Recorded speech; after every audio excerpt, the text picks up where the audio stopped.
Buongiorno Stefano, come stai? Buongiorno Luca.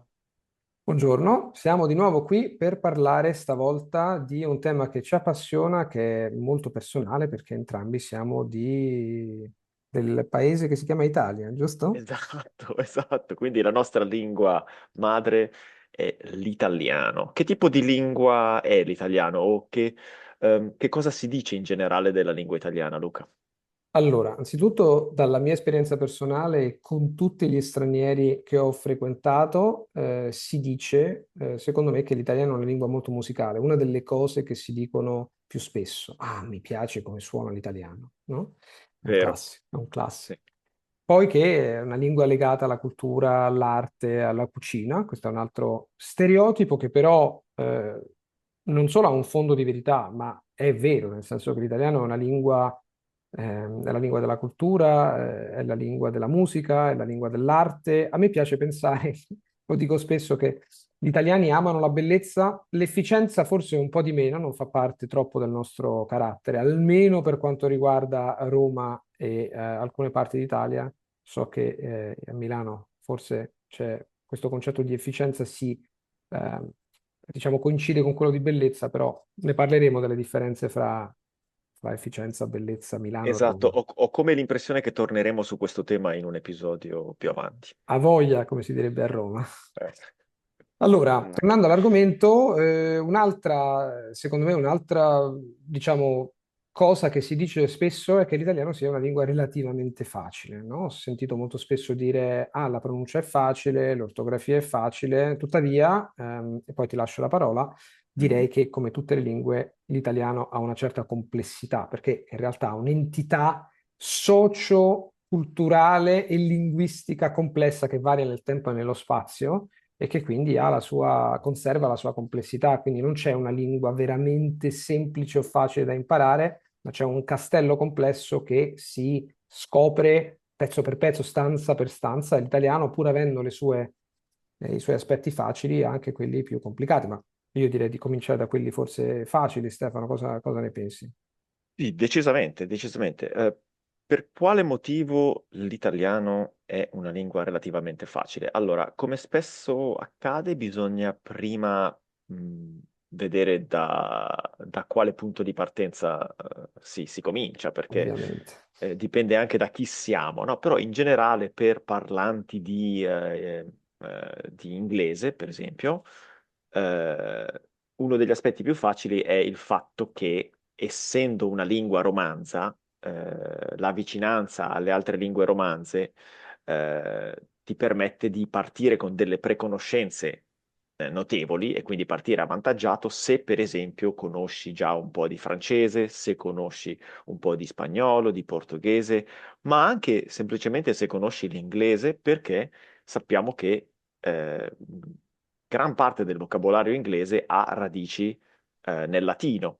Quindi ci sono tantissimi cognates, no? Queste parole che ehm, eh, partono dalle stesse radici, ecco. E quindi molte parole sono riconoscibili. Quindi a livello di vocabolario almeno si può partire un po' avvantaggiati. Il secondo punto è che c'è un'ortografia, no? Che è piuttosto fonetica. Che cosa significa in termini semplici? Significa che in buona sostanza di solito diciamo quello che scriviamo o, se vogliamo, scriviamo quello che sentiamo. Quindi la parola scritta corrisponde in modo abbastanza chiaro alla parola parlata. E infine, una cosa che mi permetto di dire così, mi permetto di generalizzare. Io trovo che gli italiani siano molto tolleranti e disposti, no, a fare, diciamo, ad accogliere chi fa lo sforzo di imparare la nostra lingua, anche perché di solito non vogliono parlare lingue che conoscono poco. Per esempio, molte persone non vogliono parlare inglese perché non si sentono abbastanza sicure e se lo straniero fa questo sforzo di parlare italiano, gli italiani di solito sono molto accoglienti e sono felici di poter parlare la nostra lingua. Assolutamente sì, sono d'accordissimo su tutto, ancora una volta, ed è vero che ci sono degli aspetti effettivamente facili, Tuttavia, come giustamente hai sottolineato tu, dipende anche da quale sia la tua lingua madre, perché per uno spagnolo imparare l'italiano è più facile rispetto a un giapponese, per esempio, no? Quindi Sì, questo sì. è anche importante da sottolineare. Tuttavia, ci concentreremo in particolare, ma non solo, su alcuni, diciamo, alcune difficoltà, alcuni aspetti che anglofoni in particolare trovano particolarmente difficile quando si tratta di imparare l'italiano. Io te ne cito alcuni con qualche esempio, così ne discutiamo, per tutti gli anglofoni qui, ma noi abbiamo un pubblico globale, quindi ci sentiranno, ci ascolteranno anche spagnoli, greci, cinesi, giapponesi, australiani e chi più ne ha più ne metta, o chi più ne ha più ne Giusto, metta, giusto. giusto? Ho dei Sì, dubbi, sì. a volte mi vengono dei dubbi amletici sulla mia stessa lingua madre, parlando proprio dell'italiano.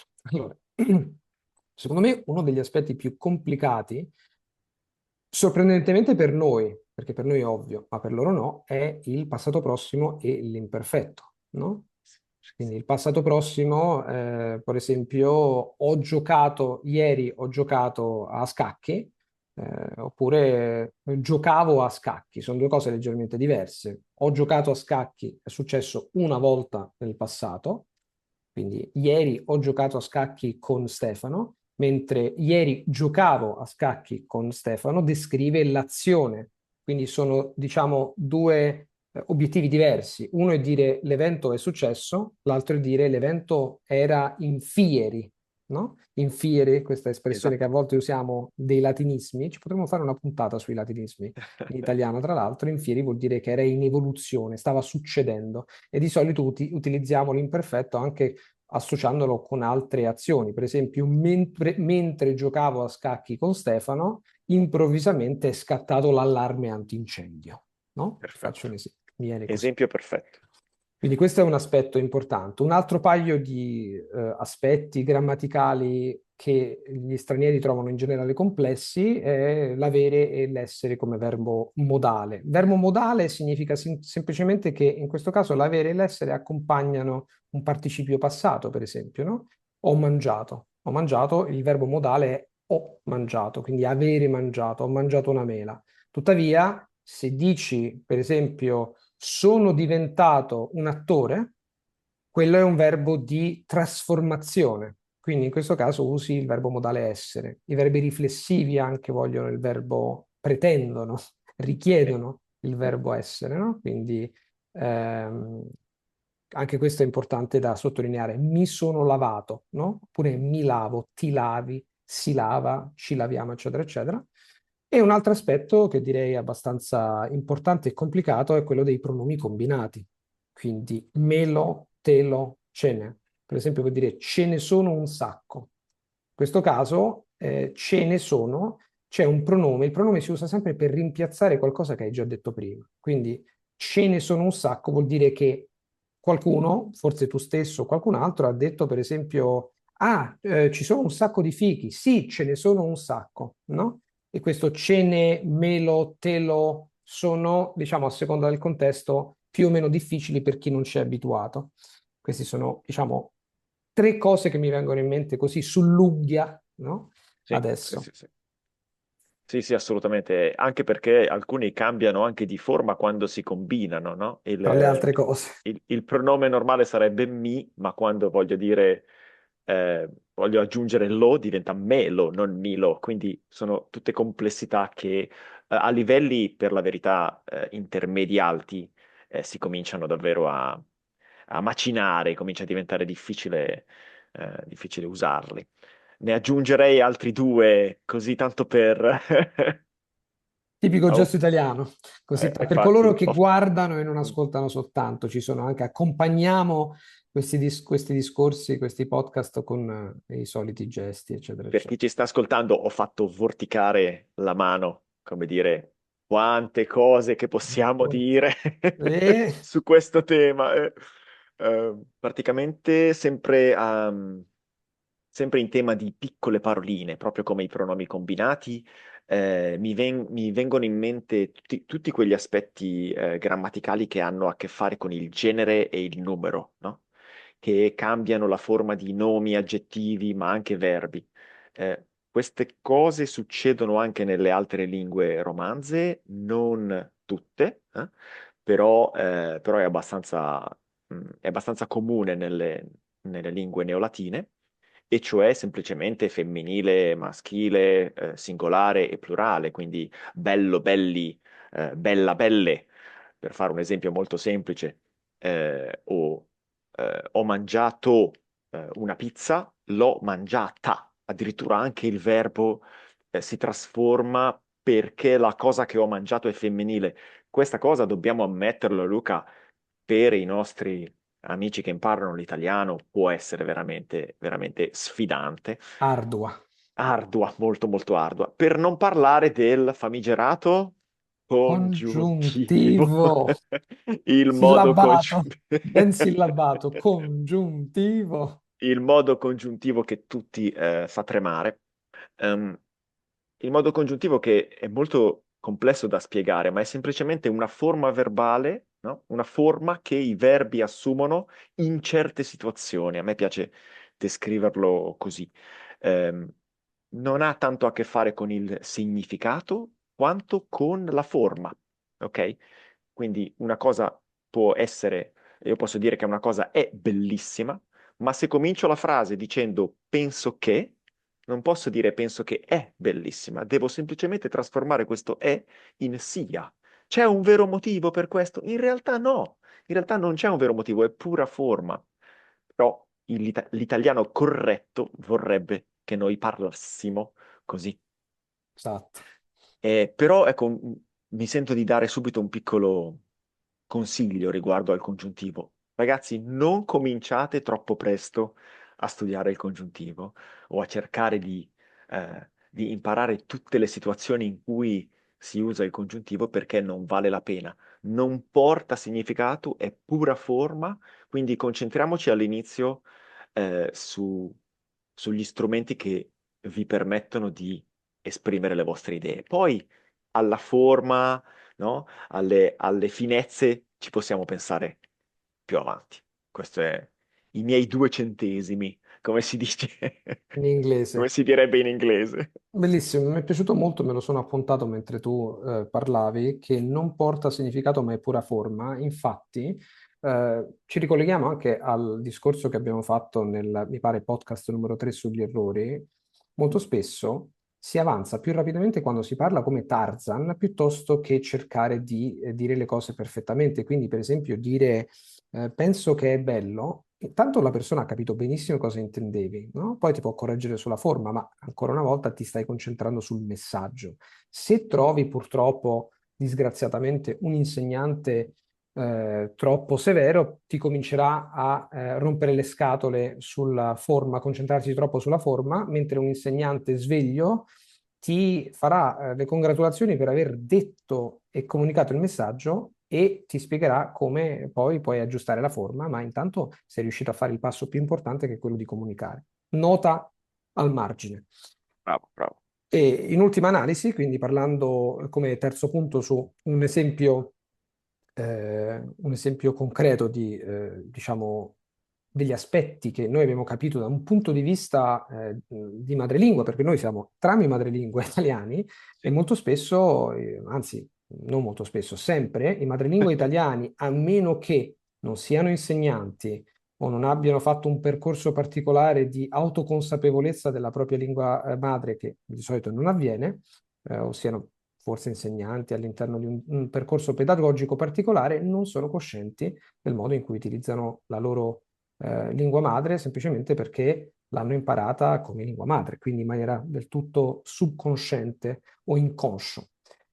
E questo che significa? Significa che a volte quando gli stranieri ti fanno una domanda all'improvviso, no? Ti dicono ma perché si dice così? Uno rimane spiazzato perché non sa esattamente come spiegare il perché alcune cose sono così. In particolare ti racconto e vi racconto un episodio carino. Stavo facendo colazione, come sempre avviene a casa mia, con il mio coinquilino Nikos, che viene da Thessaloniki, cioè Salonicco in italiano, che è una città del nord della Grecia, e alterniamo greco e italiano. Quando lui parla italiano, devo dire che è a un livello intermedio, diciamo, ogni tanto mi fa delle domande quasi filosofiche. In particolare ci siamo incagliati, infognati durante la colazione sul verbo uscire, perché lui mi raccontava ieri, esco, uscivo, sono uscito, poi ci siamo focalizzati sul sono uscito, e poi lui mi diceva,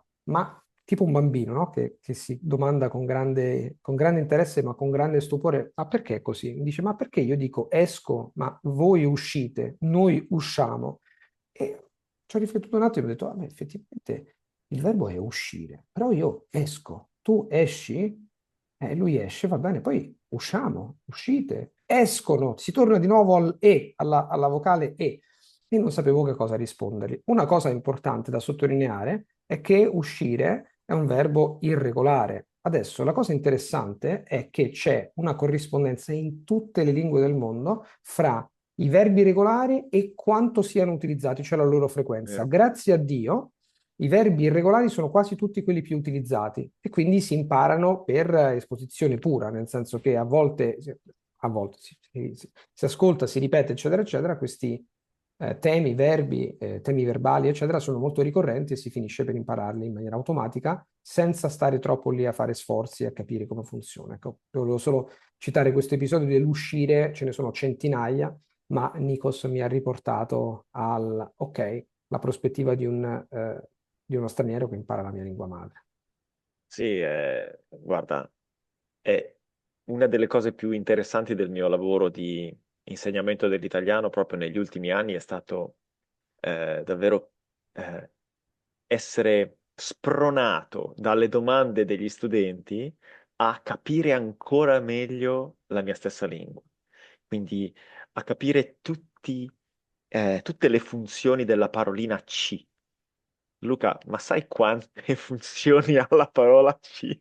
Ti sei Eh, spremuto le meningi, Mi sono spremersi. spremuto le meningi per cercare di fare veramente una lista di situazioni in cui C ha una funzione diversa. Ne ho trovate cinque fondamentali. La stessa cosa si può dire per la parolina ne, che è un altro pronome, che può essere usato in tre modi diversi fondamentali. Insomma, tutte queste parole che sono multifunzione. E allora ho capito una cosa, molto spesso, e me ne accorgo anche io quando studio lingue straniere, molto spesso le parole che ci causano più confusione sono le parole che sono uguali, cioè sono una sola parola, che può avere più significati, che può avere più funzioni. La vediamo spuntare in tanti contesti diversi e ci chiediamo, ma che cosa ci fa lì la parola C?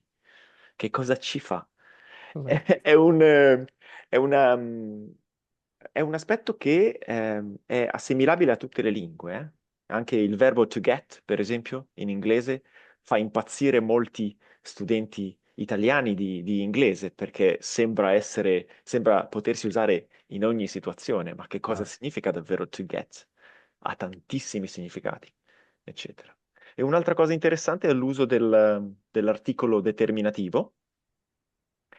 Perché si dice, mi hanno chiesto un giorno, Stefano, perché si dice quella signora ha i fiori sul balcone e non ha dei fiori sul balcone o ha fiori sul balcone? Perché i fiori? Perché the flowers? Cioè, da dove viene questa determinatezza dell'articolo? E io ci ho pensato, ci ho pensato, ci ho pensato.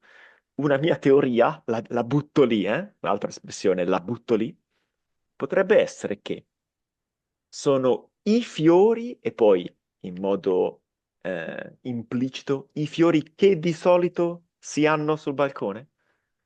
Per Non esempio, male, lui ha il cane, anziché lui ha un cane. Perché diciamo lui ha il cane? È perché il cane è quell'animale da compagnia che di solito si ha. Potrebbe essere un aspetto culturale che spiega questa strana cosa grammaticale? Chi lo sa? chi lo sa. Lo scopriremo solo vivendo, come dice la Decisamente. canzone. Allora, non mi ricordo di chi era questa canzone, lo scopriremo solo vivendo, però è una canzone italiana. Scrivetelo su Google che vi esce sicuramente, credo che sia un'autrice. Queste sono le cose che navigano nel cervello, ma che Non è sono... Battisti? Lo scopriremo solo Solo vivendo. vivendo. Sì, Battistimo gol, direi io. ragazzi, un giorno facciamo un podcast cantante. Ecco.